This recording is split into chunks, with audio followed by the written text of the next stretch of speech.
Hello guys, welcome back to the channel learn CA with universe. So இந்த வீடியோவில் என்ன பார்க்க போகிறோம் அப்படின்னா LLP limited liability partnership.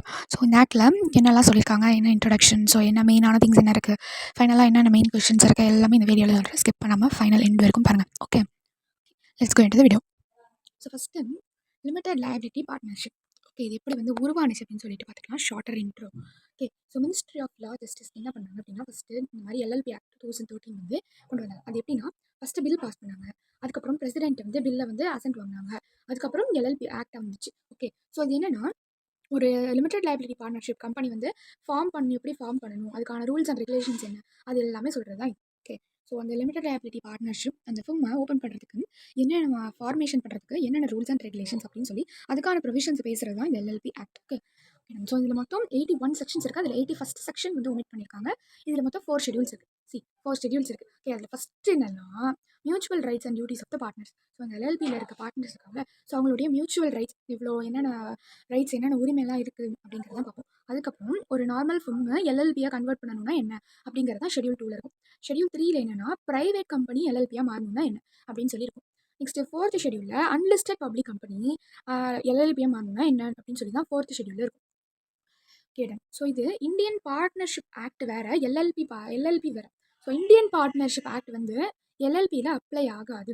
Okay, so எதுக்காக இந்த எல்எல்பி கொண்டு வரணும், எதுக்காக இந்த எல்எல்பி கொண்டு வரணும், இதோட நீட் என்ன அப்படின்னு பார்த்தோன்னா, ஃபஸ்ட்டு நீடே என்னென்னா ஒரு நியூவான ஒரு லெஜிஸ்லேஷன் கொண்டு வரணும் தான். ஓகே, ஒரு லிமிட்டடான ஒரு லைபிலிட்டி, நம்மளுக்கு லிமிட்டட் லைபிலிட்டி அந்த பெனிஃபிட் வேணும் அப்படிங்கிறதுக்காகவும், ஒரு பார்ட்னர்ஷிப் ஃபார்மில் இருக்க ஒரு சில கேரக்டரிஸ்டிக்ஸ் வேணும் அப்படிங்கிறனாலையும் ரெண்டுமே மர்ஜ் பண்ணி ஒரு புதுசாக கொண்டு வந்த ஒரு நியூ லெஜிஸ்லேஷன் தான் இந்த எல்எல்பி அப்படின்னு நம்ம சொல்லலாம். ஓகே, ஸோ அந்த நியூ லெஜிஸ்லேஷன் கொண்டு வரணும் அப்படிங்கிறது தான் ஃபஸ்ட்டு நீடு. செகண்ட் நீடு, நம்மளோட இந்தியன் எக்கனாமி க்ரோத் பண்ணணும். ஸோ அந்த மாதிரி ஒரு நியூ லெஜிஸ்லேஷன் கொண்டு வந்து நம்மளோட இந்தியன் எக்கனாமியை என்ன பண்ணணும், க்ரோத் பண்ணணும் அப்படின்னு சொல்லி கொண்டு வந்தது. அந்த நான் சொன்னேன் இல்லையா, ஸோ லயபிலிட்டி பெனிஃபிட்ஸ்க்காக கொண்டு வந்தது. அது மட்டும் இல்லாமல் இது ஸ்மால் என்டர்பிரைஸ் ஆரம்பிச்சாங்க இல்லையா, ஸோ அவங்களாம் எல்எல்பியாக ஆரம்பிச்சாங்கன்னா it will be better to grow. Okay, so இதெல்லாம் தான் என்னதுன்னா needs of LLP. Okay, PMPS அப்படின்னு சொல்லி ஞாபகம் வச்சுக்கோங்க. What BMPS? ஓகே, பிஎம்பிஎஸ் இது எதுக்கு? நீட்ஸ் ஆஃப் எல்எல்பி என்னத்துக்கு? First thing, bring out new legislature, meeting with contemporary growth of India and then benefits of liability. அதுக்கப்புறம் small suitable vehicle for small enterprise அப்படின்னு சொல்லி நான் பார்த்துக்கோங்க. Okay, so next LLB meaning. So LLP meaning ரொம்ப ரொம்ப முக்கியம். எல்எல்பியில் எந்த question கேட்டாலும் எல்எல்பியோட மீனிங் எழுதி நம்ம எழுதுறது நம்மளுக்கு கொஞ்சம் என்ஹான்ஸ் பண்ணி கொடுக்கும் நம்மளுடைய presentation. Okay, so LLP meaning என்னன்னா, ஃபஸ்ட்டு அது ஒரு நியூ பிஸ்னஸ் என்டிட்டி. கரெக்டாக? So new form of legal business entity with limited liability. அதுதான் இதோட யூனிக் ஃபீச்சரே. ஸோ லிமிட்டட் லைபிலிட்டி அப்படின்னா என்னன்னா, இப்போ ஏதாவது ஒரு கம்பெனி வைண்ட் அப் பண்ணுறாங்க அப்படின்னா, ஸோ அந்த கம்பெனி வைண்ட் அப் பண்ணுறப்போ சில டைம் அவங்களுடைய பர்சனல் அசட்ஸ்லாம் வச்சு அதை என்ன பண்ண முடியும், கடன்லாம் அடைக்க முடியும். ஸோ அந்த மாதிரி இருக்கிறதெல்லாம் தான் நார்மலான கம்பெனியில் ஒர்க் அவுட் ஆகுது. ஸோ எல்எல்பியிலே பெனிஃபிட் என்னென்னா லிமிட்டட் லைபிலிட்டி. உங்களுடைய பொறுப்பு, லைபிலிட்டினா பொறுப்பு இல்லையா, ஸோ அந்த பொறுப்பு அப்படிங்கிறது இங்கே லிமிட்டடாக தான் இருக்குது. நீங்கள் உங்களுடைய பர்சனல் திங்ஸ் எதுவுமே இதில் யூஸ் பண்ண வேணாம். என்ன சுச்சுவேஷன், அதாவது வைண்டிங் அப் சுச்சுவேஷன் வந்தாலும் சரி, என்ன பண்ணாலும் சரி, உங்களுடைய பர்சனல் அசட்ஸை இதில் கொண்டு வரதுக்கு இதில் வாய்ப்பு இல்லை. ஸோ அதை தான் லிமிட்டட் அப்படின்னு சொல்லிட்டாங்க. ஓகே, ஸோ இதில் லைபிலிட்டி அப்படிங்கிறது உங்களுடைய லிமிட்டடாக தான் இருக்கும். ஸோ லிமிட்டட் லைபிலிட்டி அப்படிங்கிறது தான். ஸோ அதை வச்சு ஒரு நியூ பிஸ்னஸ் லீகல் என்டிட்டி கொண்டு வருது இந்த limited liability partnership. Okay, so இது என்னன்னா ஒரு alternate business corporate vehicle. Okay, so alternate corporate business vehicle. Sorry. சரி, ஸோ இது என்னென்னா ஒரு கார்பரேட் சென்ஸில், கார்பரேட் ஃபீல்டில் வரப்போ இது ஒரு நார்மல் பிஸ்னஸை விட அதுக்கு அல்டர்னேட்டிவாக ஒரு பிஸ்னஸ் வெஹிக்கல் அப்படின்னு சொல்லலாம். ஓகே, ஸோ இது என்னென்னா அவங்களுடைய பார்ட்னர்ஸை ஃப்ளெக்சிபிளாக இருக்க விடுது. இந்த மாதிரி லிமிட்டட் லைபிலிட்டி இருக்கனால ஃப்ளெக்சிபிளாக இருக்க விடுது. Allows the partner flexibility of organising their internal structure. So அவங்களோட இன்டர்னல் ஸ்ட்ரக்சரை அமைச்சிக்கிறதுக்கு இது கொஞ்சம் ஃப்ளெக்சிபிளாக இருக்க விடுது. ஓகே, ஸோ இது என்னென்னா LLP is liable for full extents of its assets. So LLP அப்படிங்கிறது அதோடைய அசட்ஸ் ஃபுல் எக்ஸ்டென்ஸ்க்கு மட்டும்தான். Okay, and then liability of partner is limited to the capital contribution. Capital contribution பொறுத்த வரைக்கும் இந்த இடத்துல அவங்களுடைய ஒரு பார்ட்னர்ஸும் இருப்பாங்க. எல்எல்பியில் இருக்க ஒரு பார்ட்னர்ஸ்க்கும் லிமிட்டட் தான். ஓகே, ஸோ இது எப்படி ஞாபகம் வச்சுக்கலாம் அப்படின்னா, நான் ஒரு டயக்ராம் மாதிரி போட்டிருக்கேன் சைடில். I think position is change. Okay, so wait, I will do it. Okay, so LLP is a new form of business legal entity. Okay, business legal entity இது என்னன்னா நியூ லிமிடெட் அப்படின்னு சொல்லலாம். ஓகே, ஏன்னா new business தானே. Okay, so first point என்னது, new form of legal business entity. Okay, new form of legal business entity with லிமிட்டடுக்கு LTD தானே போடுவோம். So limited liability with alternative corporate business vehicle. So இங்கே ஒரு vehicle வரைஞ்சிச்சு. Okay, with alternative corporate business vehicle. Okay, first சொல்லுமா, new form of legal business entity with limited liability and then alternative corporate business vehicle. Okay, allows the partner flexibility of organizing their internal structure. Partners வந்திருக்கும், இந்த partners இருக்காங்க. Okay, allows the partners flexibility of organizing their internal structure. Okay, internal structure. And then fourth என்னன்னா using of it, அதாவது full extent of its assets. So இதுக்கு முன்னாடி ஒரு பெரிய ground வச்சுட்டு இங்கே நிறையா மரம், இங்கே நிறையா சோஃபா இதெல்லாம் வச்சுக்கலாம். ஓகே, ஸோ இதெல்லாம் என்னன்னா அசட்ஸ் அப்படின்னு சொல்லி நான் வச்சுக்கலாம். ஸோ இந்த மாதிரி அவங்களுடைய எல்எல்பியில் இருக்க மொத்த அசட்ஸ்க்கும் ஃபுல் எக்ஸ்டென்ட் இருக்குது. ஸோ எல்எல்பி லைபிள் ஆகிறப்போ அதோடைய அசட்ஸ் ஃபுல்லாக எக்ஸ்டென்ட் ஆகும். அதாவது ஃபுல் எக்ஸ்டென்ட்டுக்கும் அந்த அசட்ஸ் வந்து இருக்குது, லைபிளாக இருக்குது. Okay, final point is liability of partners limited to the capital contribution. Okay, so கடைசியாக என்னன்னா திரும்ப லிமிட்டெடுக்கே வருது. ஸோ கேபிட்டல் கான்ட்ரிபியூஷன் பொறுத்த வரைக்கும் ஒரு பார்ட்னருக்கும் it will be limited only அப்படின்னு சொல்லி. ஓகே, ஸோ இதை அண்டர்ஸ்டாண்ட் பண்ணலன்னா ஜஸ்ட் உங்களுடைய ஃபோன் வந்து இப்படி திருப்பி இந்த மாதிரி வந்து பண்ணிக்கோங்க, இல்லை ஸ்க்ரீன்ஷாட் எடுத்துகிட்டு பொசிஷன் சேஞ்ச் பண்ணி பார்த்துக்கோங்க. ஓகே ஓகே ஸோ இதான் வந்து எல்எல்பியோட மீனிங். ஸோ அதோட டெஃபினேஷன் ரொம்ப லாங்காக இருக்கும் இல்லையா, ஸோ அதனால் நான் ஈஸியாக ஞாபகம் வச்சுக்கணும். Because it's important question also. So model டெஸ்ட்டில் நிறைய மாடல் டெஸ்ட்டில் வந்து கேட்டிருந்தாங்க. Okay, so next we want them definitions. So definitions வந்துட்டா அந்த ஸ்மால் எல்எல்பி டிக்கடி கேட்குறது. ஓகே, ஸோ ஸ்மால் எல்எல்பிசி small limited liability partnership. So இது எப்படி ஞாபகம் வச்சுக்கணும்னா கான்ட்ரிபியூஷன் பொறுத்த வரைக்கும் 25 lakh அதாவது 25 lakh அப் டு 25 lakh வரைக்கும் தான், அதுக்கப்புறம் எக்ஸிடே ஆகக்கூடாது. ஹையர் அமௌண்ட் பொறுத்த வரைக்கும் 5 crores எக்ஸிட் ஆகக்கூடாது. ஓகே, டேர்ன் ஓவர் பொறுத்த வரைக்கும் 40 lakh, அதுக்கு ஹையர் அமௌண்ட் பொறுத்த வரைக்கும் 50 crore வந்து எக்ஸிட் ஆகக்கூடாது.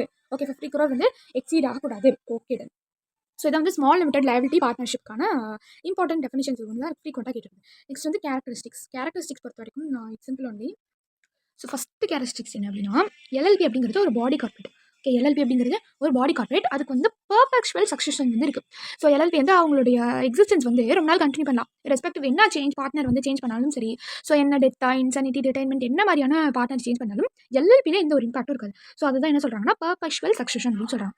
Next it's separate legal entity.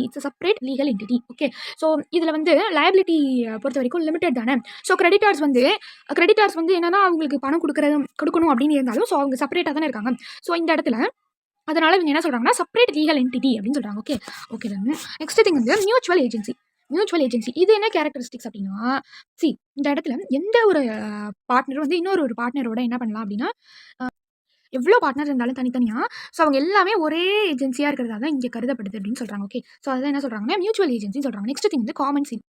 So common seal பொறுத்த வரைக்கும் கம்பெனிக்குன்னு ஒரு காமன் சீல் வந்து இருக்கும். நெக்ஸ்ட் வந்து ஆர்டிஃபிஷியல் லீகல் பர்சன். இது ஒரு லீகலிட்டியால் உருவான ஒரு விஷயம். ஓகே, ஸோ பட் இது என்னதான் வந்து ஒரு லீகலிட்டியான உருவான ஒரு விஷயமா இருந்தாலும் ஒரு நேச்சுரல் பர்சன் பண்ணுற எந்த ஒரு விஷயமும் இந்த எல்எல்பியால் பண்ண முடியாது. ஏன் அப்படின்னா ஒரு நேச்சுரல் பர்சன் வந்து ஜெயிலுக்கு போகலாம், மேரி பண்ணிக்கலாம். ஸோ இந்த மாதிரி எந்த நேச்சுரல் பர்சன் பண்ணுறதும் இந்த எல்எல்பி பண்ண முடியாது. அதுதான் என்னன்னா ஆர்டிஃபிஷியல் லீகல் பர்சன் அப்படின்னு சொல்கிறாங்க. நெக்ஸ்ட் திங் எல்எல்பி அக்ரிமெண்ட், அதாவது எந்த ஒரு விஷயத்தை ஸ்டார்ட் பண்ண போனாலும் அதோடைய மியூச்சுவல் ரைட்ஸ் டியூட்டிஸ்லாம் இருக்கும் இல்லையா அந்த பார்ட்னர்ஸ்க்கு இடையில. ஸோ அது எல்லாமே என்ன பண்ணியிருப்பாங்க எல்எல்பி ஆக்ட் கீழே மியூச்சுவல் ரைட்ஸில் இந்த எல்எல்பி அக்ரிமெண்ட் வந்து போட்டிருப்பாங்க. ஓகே, அண்ட் தென் வந்து limited liability. Okay, so limited liability நான் சொல்லிட்டேன். ஸோ ஒரு பார்ட்னருக்குமான அந்த கான்ட்ரிபியூஷன், கேபிட்டல் கான்ட்ரிபியூஷனாக இருக்கட்டும் எதாக இருந்தாலும் அது வந்து லிமிட்டட் தான் அப்படின்னு சொன்னேன். ஓகேவா? ஸோ நெக்ஸ்ட் வந்து மேனேஜ்மெண்ட் ஆஃப் பிஸ்னஸ். எந்த ஒரு பார்ட்னர் எல்எல்பியில் இருக்கவங்களும் எல்லாமே அதை வந்து மேனேஜ் பண்ணணும் தான். Okay, and then designated partner வந்து லீகல் கம்ப்ளைண்ட்ஸ் எல்லாத்துக்குமே அவங்க தான் வந்து பொறுப்பு. நெக்ஸ்ட் திங் வந்து minimum or maximum number of partners நம்ம ஆல்ரெடி பார்க்கணும். ஸோ மொத்தம் வந்து 2 members இருக்கணும். அதாவது ஸோ மினிமம் வந்து என்னன்னா ஆக்சுவலி 2 பார்ட்னர்ஸ் இருக்கணும். 2 பார்ட்னர்ஸ் வந்து இருக்கணும். ஓகே, ஸோ 2 பார்ட்னர்ஸ் இருக்கணும். அதில் 2 பேர் இருக்கணும். ஓகே, 2 பேர் இண்டிவிஜுவலாக இருக்கணும். அதில் ஒருத்தவங்க என்ன இருக்கணும்னா ரெசிடென்ட்டாக இருக்கணும். ஓகே, ரெசிடென்ட்டாக இருக்கணும் இந்தியாவில். ஓகே, ஸோ மேக்ஸிமம் லிமிட் வந்து எதுவுமே இல்லை. மினிமமாக எவ்வளோ இருக்கணும்னா 2 member இருக்கணும். ஓகே, ஸோ நெக்ஸ்ட் திங் வந்து business for profit only. So இது என்னன்னா நம்ம வந்து செக்ஷன் 8 கம்பெனிஸ் மாதிரியோ இல்லை நாட் ப்ராஃபிட் ஆர்கனைசேஷன் மாதிரியோ இது கிடையாது. இது வந்து ப்ராஃபிட் மோட்டிவ்க்காக பண்ணுறது தான். ஓகே, நெக்ஸ்ட் வந்து இன்வெஸ்டிகேஷன். ஸோ இன்வெஸ்டிகேஷன் பொறுத்த வரைக்கும் சென்ட்ரல் கவர்மெண்ட்டுக்கு தான் பவர் இருக்குது. இங்கே சென்ட்ரல் கவர்மெண்ட் தான் பவர் இருக்குது. நெக்ஸ்ட் வந்து காம்ப்ரமைஸ் ஆர் அரேஞ்ச்மெண்ட். ஸோ இதில் வந்து ஏதாவது வந்து ஒரு வைண்டிங் அப்போ இல்லை மர்ஜரோ இல்லை அமல்கமேஷனோ அப்படின்னு வந்தாலும் அவங்க ஈஸியாக வந்து இதில் காம்ப்ரமைஸ் ஆகிடுறாங்க எல்எல்பியில். ஓகே, நெக்ஸ்ட் வந்து கன்வர்ஷன் பொறுத்த வரைக்கும் பார்த்தாச்சு வந்து 4 schedules இருக்கு இல்லையா, ஸோ அதில் டீட்டெயிலாக பார்ப்போம். ஓகே, நெக்ஸ்ட் வந்து ஃபைலிங் ஆஃப் டாக்குமெண்ட். ஸோ நம்ம இந்த ஒரு அப்ளிகேஷன் ப்ராசஸ் எந்த ஒரு ப்ராசஸ் பண்ணியிருந்தாலும் நம்ம எல்லா ஃபார்ம் அண்ட் அப்ளிகேஷன் எல்லா டாக்குமெண்ட்டும் என்ன பண்ணியிருக்கணும் அப்படின்னா நம்ம கம்ப்யூட்டரில் எலக்ட்ரானிக்கல் ஃபார்மில் வந்து அப்ளை பண்ணியிருக்கணும். ஓகே, ஸோ அது என்ன வெப்சைட் அப்படின்னா www.mca.government.in. Okay, so www.mca.government.in. Okay, so அந்த வெப்சைட்டில் என்ன பண்ணியிருக்கணும் அப்படின்னா எல்லாமே எலக்ட்ரானிக் ஃபார்மில் ஃபைல் பண்ணியிருக்கணும். ஃபாரின் எல்எல்பிஸ் பொறுத்த வரைக்கும் ஃபாரின் எல்எல்பியும் நம்ம இந்தியன் எல்எல்பியோட பார்ட்னர் ஆகும். இதான் வந்து என்னன்னா எல்எல்பியோடைய characteristics. Okay, so next thing வந்து advantages of the LLP form. So advantage of the LLP form இது ரொம்ப ரொம்ப இம்பார்ட்டன்ட் கொஸ்டின். ஃபஸ்ட்டு எடுத்தோடனே organised operates are basis of agreement. So அவங்க அக்ரிமெண்ட் என்ன போட்டிருக்காங்களோ அந்த பேசிஸில் தான் வந்து எல்லாமே ஆர்கனைஸ் ஆகும், எல்லாமே ஆப்ரேட் ஆகும். Okay. So and then provides flexibility. நம்ம டெஃபினேஷனில் படித்த மாதிரியே அது வந்து ஃப்ளெக்சிபிலிட்டி வந்து ப்ரொவைட் பண்ணுது. Okay. So and then easy to form. அதை ஃபார்ம் பண்ணுறது ரொம்ப ஈஸி. அண்ட் தென் எல்லா பார்ட்னருமே அந்த லிமிடெட் லைபிலிட்டி கான்ட்ரிபியூஷன் வந்து லிமிடெட் தான் அப்படின்னு சொன்னாங்க இல்லையா. ஸோ அதை வந்து என்ன பண்ணுறாங்க, என்ஜாய் பண்ணுறாங்க. Okay done. So next thing வந்து ஈஸி டு டிசால்வ். எவ்வளோ சீக்கிரம் நம்ம ஃபார்ம் பண்ணுமோ அவ்வளோ சீக்கிரம் நம்மளால் டிசால்வ் பண்ண முடியும். Okay done. ஸோ ஃபஸ்ட்டு வந்து பேசிஸ் ஆஃப் அக்ரிமெண்ட்டில் போகுது. அண்ட் தென் வந்து ஃப்ளெக்சிபிலிட்டி கொடுக்குது, easy to form. And then வந்து enjoy limited liability and then easy to dissolve. Okay.